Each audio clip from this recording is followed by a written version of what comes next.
Well, on the heels of last week's school shooting in Florida, gun control has taken over the discussion in Washington. And Loyola Marymount University Professor Michael Genovese joins us this morning to help sort this all out. Now, of course, throughout the past week, Professor, the nation has been transfixed on the tragedy in Parkland, Florida. What can you tell us about the scope and the background of mass shootings and gun violence in America?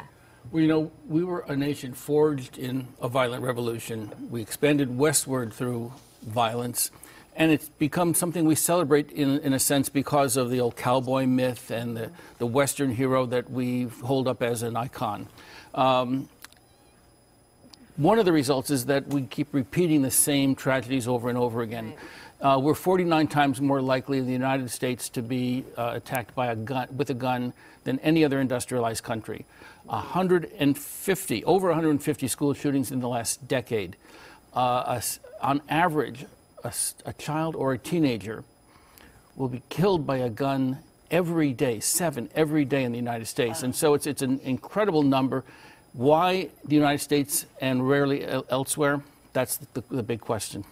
But is the Second Amendment actually the stumbling block, or would you say it's actually a tool in helping combat gun violence? Well, and that's the big debate. The Second Amendment for most of our history was understood to mean that you have a right in a state to have a militia.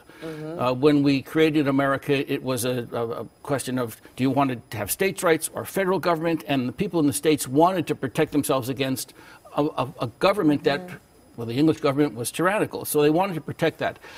Not until 2008, in the case of D.C. versus Heller, has the individual had a constitutional right to arms.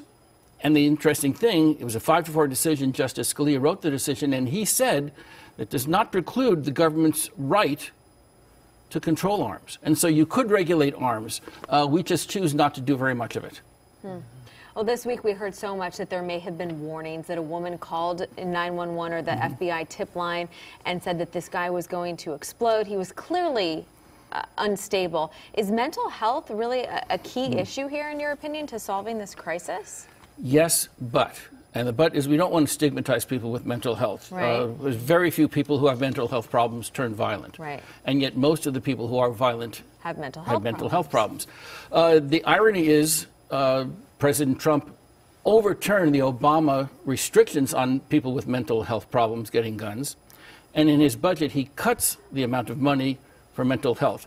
And so, you know, all other countries have people with mental health problems. Ours can be armed, and that's the problem.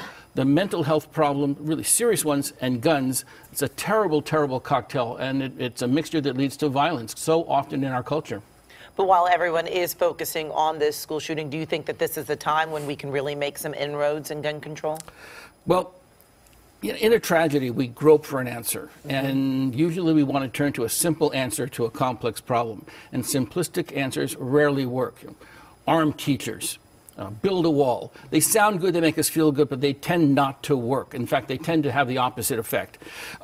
If past is prelude, what we should expect is 1 of 3 things will occur. Number 1, nothing will happen. Kind of the rocking horse farce, where we have a lot of motion but no real action. And the NRA's position is, let's keep things down, let's keep them calm, let's not get anything done, and then the next tragedy or the next big story will come and distract us. The second answer is, and this is the hope, that there will be at least some kind of low-hanging fruit that we can pluck. Maybe increase the age of gun ownership to 21 for automatic weapons, or background checks. That's the most we can hope for. It seems like very little. And the third possibility, which is the least likely, is that we'll have fundamental change, that we'll ban automatic weapons. I've never met a hunter that needs an automatic weapon to hunt, and so I'm not sure why that has become their big bugaboo. It seems to me that that's one of the big tragedies that we might be able to deal with, but we're not going to. All right. Well, thank you, Professor. We appreciate your insight. And, of course, this is a very hot topic. And it seems like we're having this debate all too often. Yeah, yes. definitely. Thank you. Thank you.